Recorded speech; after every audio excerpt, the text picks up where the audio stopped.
Welcome మామ. ఈరోజు మనం నిన్న జరిగిన ఆర్సీబీ వర్సెస్ ఎస్ఆర్హెచ్ మ్యాచ్ గురించి మాట్లాడుకుందాం. అసలు మ్యాచ్లో ఏం జరిగిందో, ఎవరు ఎలా ఆడారో సింపుల్గా విశ్లేషిద్దాం. ముందుగా టాస్ ముచ్చట చెప్పుకుందాం. ఆర్సీబీ టాస్ గెలిచింది, చేజ్ ఎంచుకుంది. ఎస్ఆర్హెచ్ వాళ్ళు బ్యాటింగ్కి వచ్చారు. వాళ్ళ ఓపెనర్స్ ఇద్దరు అంటే ట్రావిస్ హెడ్ మరియు అభిషేక్ శర్మ మొదటి బంతి నుంచే ప్రతి బంతిని సిక్సర్లు, ఫోర్లు కొట్టాలనే కసితో ఆడారు. కానీ ఇక్కడే ఆర్సీబీ వాళ్ళు ఒక మంచి ప్లాన్ వేశారు. జాకబ్ డఫీని ఒక కొత్త డెబ్యూ బౌలర్ని రంగంలోకి దింపారు. అసలు ఇతను ఎవరు ఊహించని విధంగా ఎస్ఆర్హెచ్ బ్యాట్స్మెన్కి చుక్కలు చూపించాడు. కేవలం 23 రన్స్ ఇచ్చి 3 వికెట్స్ తీశాడు. ట్రావిస్ హెడ్ని అలాగే అభిషేక్ శర్మని త్వరగా అవుట్ చేసి పెవిలియన్కి పంపాడు. ఓపెనర్స్ ఇద్దరు అలా అవుట్ అయ్యాక అందరూ ఎస్ఆర్హెచ్ పని అయిపోయింది అనుకున్నారు. కానీ అప్పుడే ఇషాన్ కిషన్ తన క్యాప్టెన్సీ ఇన్నింగ్స్ మొదలుపెట్టాడు. 38 బాల్లో 80 రన్స్ చేశాడు. స్ట్రైక్ రేట్ ఏకంగా 210 పైన ఉందంటే మీరు అర్థం చేసుకోవచ్చు అతను ఎంత మాస్క్ ఆడాడు అని. ఇక క్లాసెన్ బ్యాటింగ్కి వచ్చాడు. 22 బాల్స్లో 31 రన్స్ చేశాడు. సరిగ్గా ఇక్కడే మ్యాచ్లో ఒక పెద్ద హైలైట్ జరిగింది. అదే ఫిల్ సాల్ట్ పట్టిన క్యాచ్. బౌండరీ లైన్ దగ్గర ఒక అద్భుతమైన స్టన్నర్ పడ్డాడు.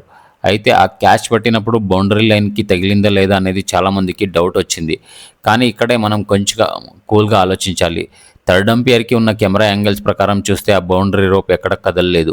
కాబట్టి రూల్ ప్రకారం అది అవుట్. ఒక వికెట్ కోసం ఐపీఎల్ వాళ్ళు తప్పుగా నిర్ణయం ఇవ్వాల్సిన అవసరం అస్సలు ఉండదు.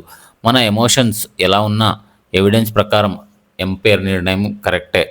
మొత్తానికి ఎస్ఆర్హెచ్ 201 రన్స్ చేసింది.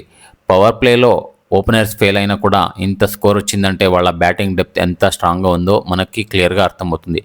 ఇక ఆర్సీబీ బ్యాటింగ్ వచ్చింది. టార్గెట్ 202 అనగానే కొంచెం టెన్షన్ పడ్డారు ఫ్యాన్స్. ఫస్ట్లో ఫిల్ సాల్ట్ కూడా త్వరగానే అవుట్ అయ్యాడు. కానీ ఆ తర్వాతే అసలు వేట మొదలైంది. మన విరాట్ కోహ్లీ 38 బాల్లో 69 రన్ చేసి తన వింటేజ్ క్లాస్ని చూపించాడు. బౌలర్కి అసలు ఛాన్స్ ఇవ్వకుండా చాలా సింపుల్గా ఆడాడు. అతనికి తోడుగా దేవదత్ పడికల్ కూడా క్రీజ్లోకి వచ్చాడు. మామూలుగా పడికల్ చాలా నీట్గా క్లాస్గా ఆడతాడు. కానీ ఈ మ్యాచ్లో ఒక కొత్త పడికల్ని చూసాం. 26 బాల్లో 61 రన్స్ 234 స్ట్రైక్తో ఆడి బౌలర్లకి ఊపిరి ఆడనివ్వలేదు. వీళ్ళిద్దరూ ఆడుతుంటే ఎస్ఆర్హెచ్ కెప్టెన్ ఇషాన్ కిషన్కి ఏం చేయాలో అర్థం కాలేదు. బౌలర్స్ని మార్చి చూశాడు. ఎవరు వచ్చినా సరే మన వాళ్ళు పిచ్చి కొట్టారు. చివర్లో రజత్ పత్తిదర్ కూడా వచ్చి 12 బాల్లో 31 రన్ను కొట్టి ఒక రేంజ్ బ్లాస్ట్ చేశాడు. దాదాపు 260 స్ట్రైక్తో ఆడాడు. దీంతో కేవలం 15.4 ఓవర్లోనే 203 పరుగులు చేసి ఆర్సీబీ మ్యాచ్ సునాయాసంగా గెలిచింది. ఈ మ్యాచ్ చూశాక ఒక విషయం అయితే క్లియర్గా అర్థమైంది. ఎస్ఆర్హెచ్ బ్యాటింగ్ చాలా స్ట్రాంగ్గా ఉంది. కానీ వాళ్ళ బౌలింగ్ మాత్రం చాలా వీక్గా ఉంది. బోర్డు మీద 200 పైన రన్స్ ఉన్నా సరే అపోజిషన్ మీద కొంచెం కూడా ప్రెషర్ పెట్టలేకపోయారు. ప్యాట్ కమిన్స్ వస్తే కానీ వాళ్ళ బౌలింగ్ కష్టాలు తీరేలా లేవు. ఇది నిన్నటి మ్యాచ్ హైలైట్స్. మీ అభిప్రాయం ఏంటో కింద కామెంట్స్లో చెప్పండి. నా స్టైల్ నా ఇష్టం ఛానల్ని తప్పకుండా సబ్స్క్రైబ్ చేసుకోండి.